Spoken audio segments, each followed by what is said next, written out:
Welcome to VoxRupt. Every single one of us right now is looking at the world through a pair of, well, highly filtered glasses. It's not that those glasses fabricate reality entirely, but they absolutely frame the way it appears to us. They organize the chaos. Exactly. They organize the chaos of modern life into a coherent picture. Yeah. That system of beliefs, of values, of shared assumptions that colors our view of society, history, politics. That is ideology. It is. It's the ultimate source code for human collective action. And it carries this fundamental duality that we really have to understand. Okay. On one hand, ideology is profoundly inspiring. I mean, it sparks revolutions. It organizes movements for freedom. It offers a vision. A vision that keeps hope alive through, tremendous hardship. But on the other hand, and this is why this topic is so critical, it can quickly become a prison of the mind.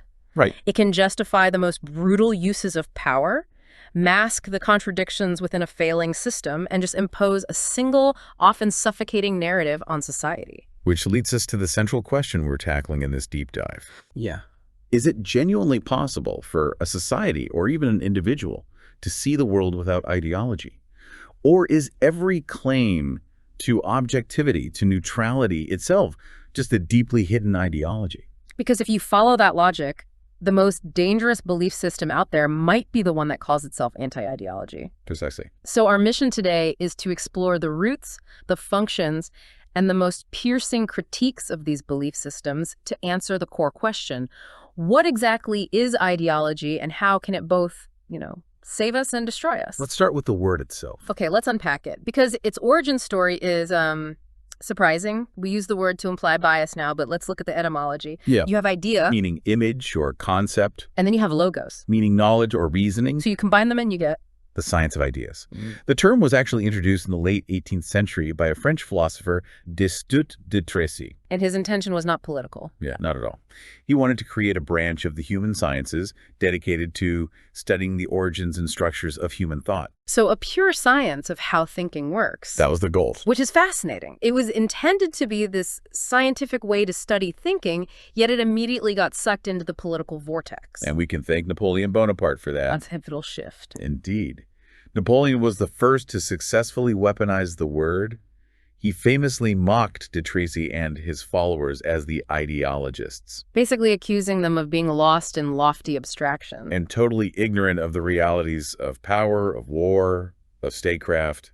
He used the term as a political dismissal. And that's the moment. That's when the term changed from a neutral science to a derisive label for any system of beliefs that was seen as out of touch with reality. It just shows you that rulers rarely appreciate those who question the very intellectual framework of their reign. So if we connect this to the bigger picture, it's important to distinguish ideology from, say, philosophy or religion. Right.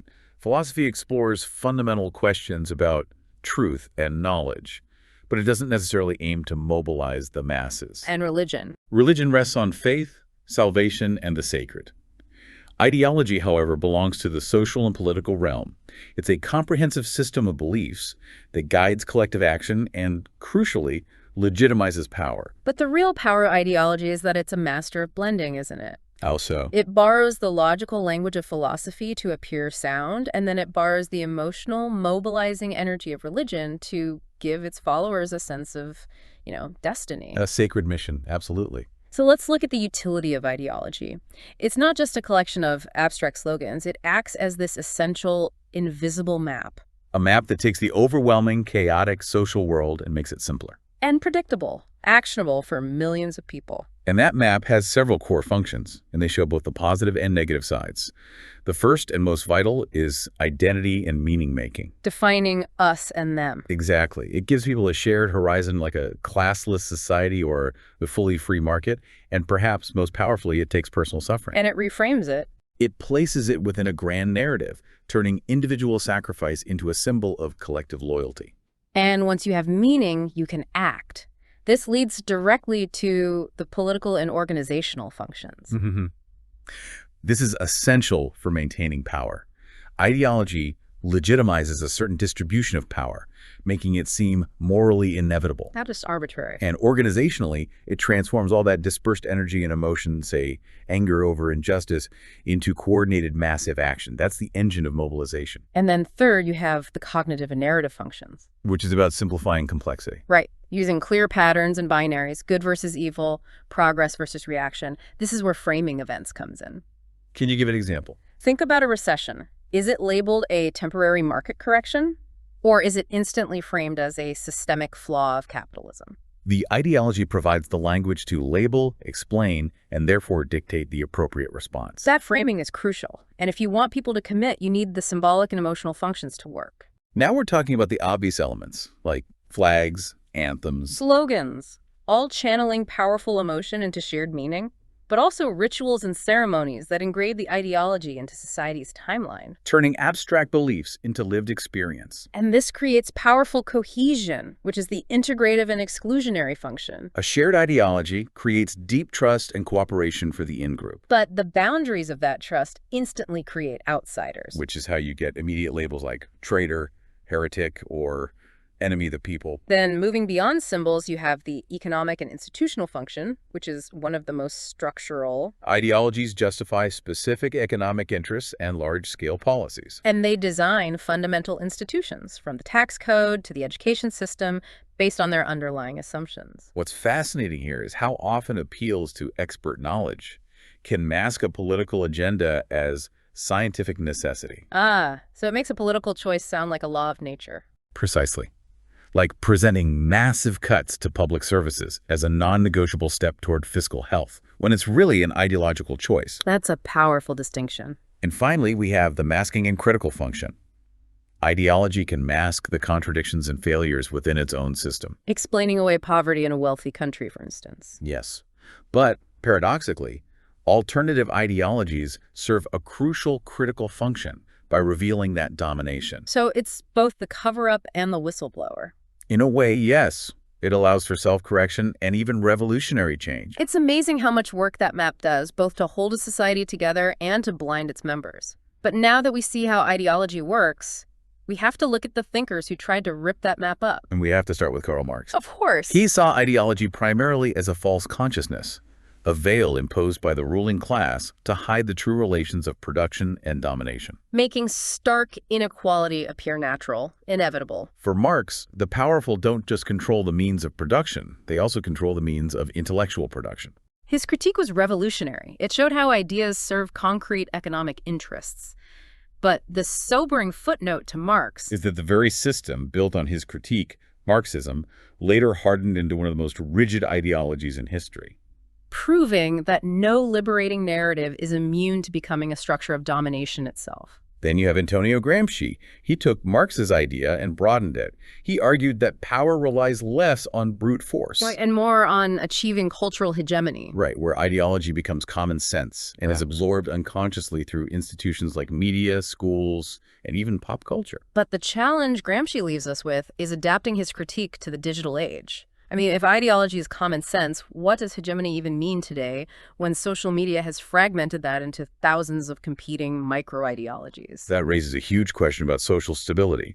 And Hannah Arendt approached ideology from a different and frankly terrifying angle. She warned that the danger is in the structure, not just the content. Exactly. Ideology, in its most dangerous form, can become a self-contained, totalizing universe that replaces reality itself. Her focus was on how these totalizing systems require every single event, every piece of news, every personal experience to fit the ideological script. When all questions are answered in advance and contradiction is impossible. Immense violence becomes justifiable, even under banners we might think are positive, like security or the free market. Then we have Michel Foucault, who moved the lens again.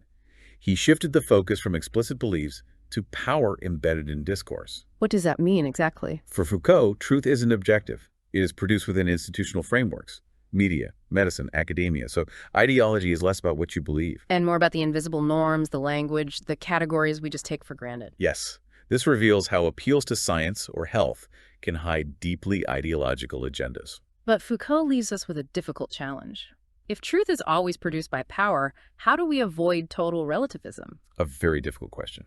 And finally, we have to examine the liberal tradition Because it often presents itself as non-ideological. as the natural condition of freedom, based simply on individual rights, market efficiency, and the rule of law. And critics would suggest this claim of being non-ideological, of being the absence of ideology, may be liberalism's most effective and powerful ideological move.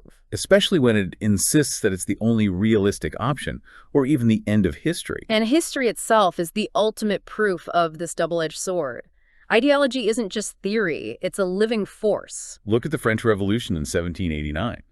The ideology of liberty, equality, fraternity mobilized the masses and set new global standards for human rights.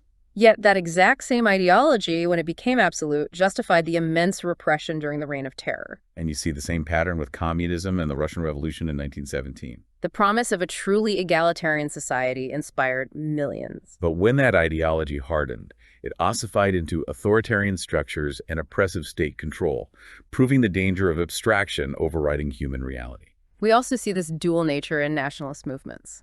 Absolutely. Across Asia and Africa, nationalism fueled vital anti-colonial liberation struggles, giving people self-determination. But after independence, that same powerful belief system often became a tool for internal repression, used against minorities or political opponents. It's almost dizzying to realize that one abstract idea can cause revolution, then a reign of terror, all driven by the same shared meanings. History confirms it.